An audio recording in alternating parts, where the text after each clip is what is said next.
Hey Yardners, it's Destry. Welcome back to my yard.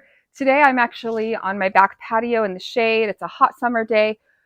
Here's my question for you. Have you ever tried flower pounding? Yeah, me neither. Let's give it a try together today and see if this trending craft is really all it's cracked up to be.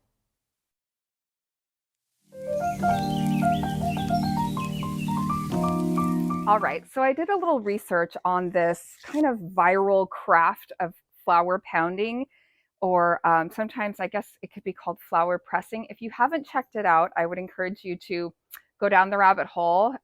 You might be researching for a while, like I was, because it's kind of interesting.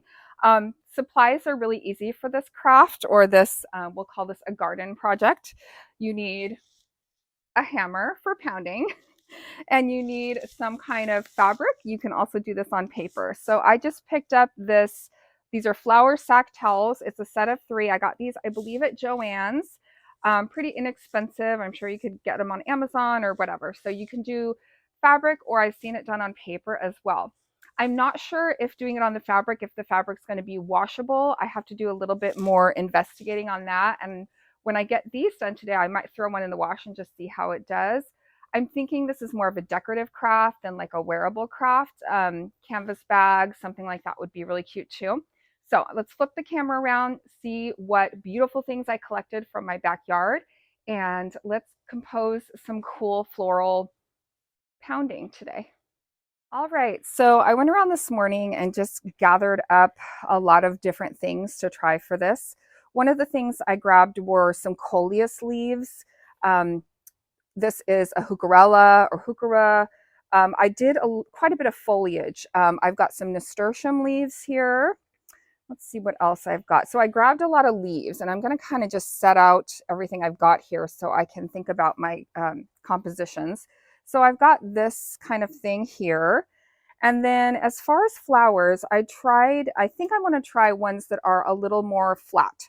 So I have some dianthus, I have a super bells, I have some bachelor's button, which is kind of, again, kind of small and relatively flat. And I do have some salvia here, or you could try like a lavender. I did grab quite a few of my cosmos because again, the petals are really thin. So these would be nice and flat to try to pound. Let's see, I grabbed some pincushion flower. And I did grab, this is a scabiosa. And again, I don't know how this will do because it's quite a bit thicker. And I grabbed a zinnia, same thing. I'm not sure if I can cut the back of this, I might be able to get this part, the petals. So I'm just going to kind of lay everything out here. In fact, I'm going to just dump everything out. What else did I grab?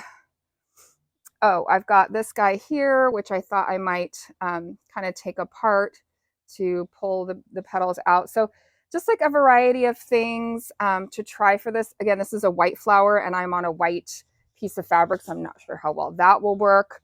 But I just kind of went around the yard and to see what is blooming right now and what I could potentially use for this project. So actually that part was really fun to go around the yard and look for things.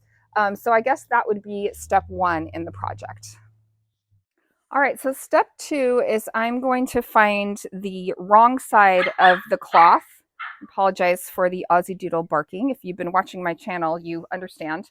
I want to actually print on the front of this. So I'm going to flip this whole thing over. And what I'm going to be doing is sandwiching in between the 2 pieces of fabric. I'm going to sandwich the flowers in between. So I want to make sure that my front is here. So hopefully that makes sense. So I'm going to go ahead and start with my arrangement. Now I've got my scissors here. So in case I want to, clip anything, I've got those ready to go. And I did try to grab, kind of sets of 3s of things. I think that odd numbers are a little bit more, I don't know, they're just a better design element. Some of you, and I've talked a little bit about this on my channel, but I'm actually a visual arts educator. That's my real gig. I've been teaching pottery and painting and drawing for 18 years, actually, at the high school level. So I have a pretty good eye for composition, but like I said, I've never done this particular craft before. And I'm really excited to kind of preserve these beautiful things I've been growing in my garden. And I also did a drying video about drying flowers, and I will link that in the description. That one was also really fun, and I'm excited to do more crafts with those dried flowers because, you know, in the dead of winter, us gardeners or us yardners really need that kind of pick me up. And sometimes doing a craft can really, with, you know, some of the things we've grown, can really be that pick me up.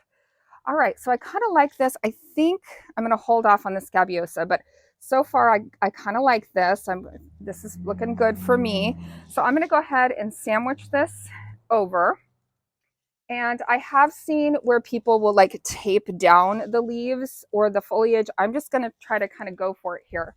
I'm going to grab my hammer and I'm just going to start pounding.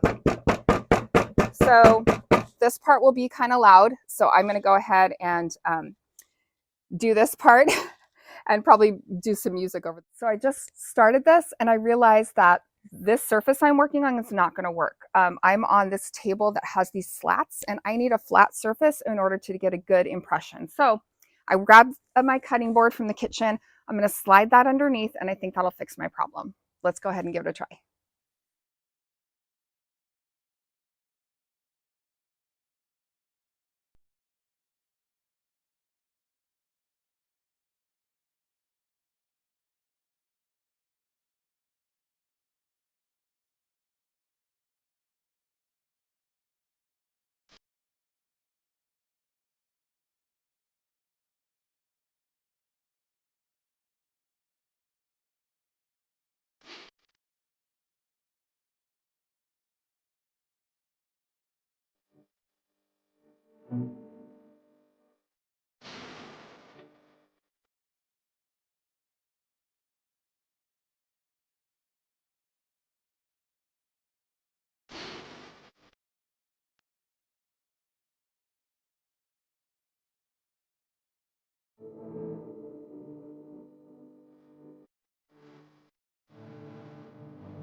All right, so I feel pretty good about that. A couple tips I have for you. If you have a hammer, make sure that it's pretty flat, and a bigger, like a wider surface would actually be better. So if you had like more of a mallet style hammer, I would recommend that. But let's go ahead and see what we've got. I'm so excited. Okay, guys. First time trying this craft, this art form. Wow. Okay, so I'm going to go ahead and just carefully remove. I did try to make sure I went around like all the edges of the leaves really, really well because I wanted that definition. And I left the stems too because I think it provides some movement. Oh, wow, this is looking really good. Okay, so you can see I actually have two here. So what I could potentially do is I could trim this fabric. I could find, you know, an inexpensive frame and actually frame this, put it in my greenhouse, or if you have kind of a, you know, area of your home where, oh, wow, this one, this purple, you guys. Okay, so the coleus is definitely worth it. Like this looks beautiful. I love the purples. And I think that the leaves are nice and flat. So, all right, I'm going to turn the camera around and get a close up of this so you can check it out. So here's the finished results of the one side. I think this right here is my favorite. I'm bummed about this one little mark here, but overall, you guys, I love this. I might be addicted. This is super fun. Yeah, so you can see I have two. Now, you know what else would be really cool is if you're a sewer, if you have like a sewing machine, you could trim this in the middle and you could do two like throw pillows out of this. I don't know, you could even do like curtains or something like that. Like I said, I haven't tested the washability of this yet, but so far so good. Let's do another one with a different floral composition and see what we get.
Okay, so this is my second one. Let's see how we did. I'm gonna go ahead and fill this back. This one was a little bit harder for me, and I think I'm gonna chalk this one up to experience and experimentation. But let's show you what I've got here. Some of the flowers did great, some not so much, but that's okay. I'm only out one of my little tea towels, and I think I learned a lot from this one. So let me flip the camera around and I'll show you how this one turned out. Okay, so here's the side that I actually laid the flowers down onto. So I think, let's see how we did here. These are the salvia. So unfortunately the salvia did more of a brown print than purple. Let's check this one out. I think that the winners are actually going to be the supertunias. So these purple supertunias did pretty good. Um, the Here's the ones that I thought were going to do well and didn't. So these are the cosmos. I think the petals are just too thin, and I don't think they have, at least this color doesn't have enough color pigmentation to do much. So I got yellow in the center, but I did not get the pink that I wanted. Check out the supertunia though, or the petunia. I think that is going to be probably the most successful. And again, maybe it's because the color saturation is pretty good on this particular flower, but I think this is going to be probably the most successful one. Let me see what else I have. This is the bachelor button. Also not a huge win. This is the bachelor button. So I'm going to go through and just kind of clean this up a little bit. You can see, I'll show you the other side too. So um, overall, like it's okay, but I think that I'm going to have this one be my kind of experimentation fabric, and then I can play around with more flowers before I utilize more of my tea towels. All right, guys, so here's the second one. And, overall, it's still really pretty. I would say from up close, it's a little bit more of a hot mess, but from far away, it actually looks really beautiful. Um, so this was my second one. Another word to the wise, when you first do this, the fabric is really, really wet. So it's easier, I'm finding, with some of the flowers. Let me show you the first one. It's easier with some of the flowers to wait until it's dry to pick off the flowers. That's the first one. So you can see I'm gravitating more towards this one, and that was the one with all the coleus. So sorry about the dogs barking. I'm going to try one more. I've got one more piece of fabric here. I'm going to try one more with a warm color scheme, and let's see how that.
Okay, this is my third and final attempt for today. So this is the big reveal. And I'm sorry about all this with his dog. Okay, so this is my third and final attempt for today. So here's the big reveal. And then stick around for the end of the video. I'm going to share some tips for success that I have learned in this process. Come on. Uh-oh, I might need two hands. Oh my goodness. Um, and yeah, just some things to consider if you're going to try this craft. So be sure to stick around for the end of the video. All right, so here's what I've got. I grabbed some Creeping Jenny, and I think that it is really beautiful. Not the best impression, but I like the movement it did. Again, the super petunias I think are going to be great, or the petunias. These ones were leaves from a smoke bush, and then the nasturtium leaves. So I feel like the nasturtium leaves did really pretty good too. I've got a good outline. Um, let's see. And then these were, oh, what are the name of those? I'm forgetting. Anyway, so I like the way this one turned out. I like the color scheme. I'm going to let it dry for a little bit before I try to remove any of the other leaves. Um, I'm finding that that's a lot easier. So anyway, this is number 3. Guys, the bees are all over this project. The honeybees joining me for flower pounding today. All right, Yardners, here are my recommendations if you're going to try this craft. First of all, give yourself a nice flat surface. Make sure that you have plenty of time. It definitely takes some time. Try different things. And my suggestion would be to potentially try it on a piece of paper before you try it on your piece of fabric. But definitely, gather up different things to see whatever you have in your yard, what's going to work well, and maybe the things that don't work as well. I definitely think that this is a really fun craft to try with kids. I think it would be super fun for if you have kids or grandkids to go around the yard, gather up some things and then try this craft. The materials are pretty simple. And like I said, you can even use a piece of paper. The results are stunning. I absolutely love it. I think that it is such a cool craft and a cool trend. So if you haven't tried flower pounding, I give it a thumbs up. As an art teacher, I think that it's a way to preserve the beauty of your garden, and I would highly recommend you give it a try. Yardners, that's going to be it for today's video. If you're new to my channel, welcome. I hope you liked today's video and I hope you subscribe. I've got lots of other fun, what I call yardening videos about plants and flowers. Stick around for more craft ideas as well. That is one of my passions and I'm excited to share that with you. So please like, subscribe, share with a friend. Go out and get in your yard today. It's a fun place to be. I'll see you next time. Bye.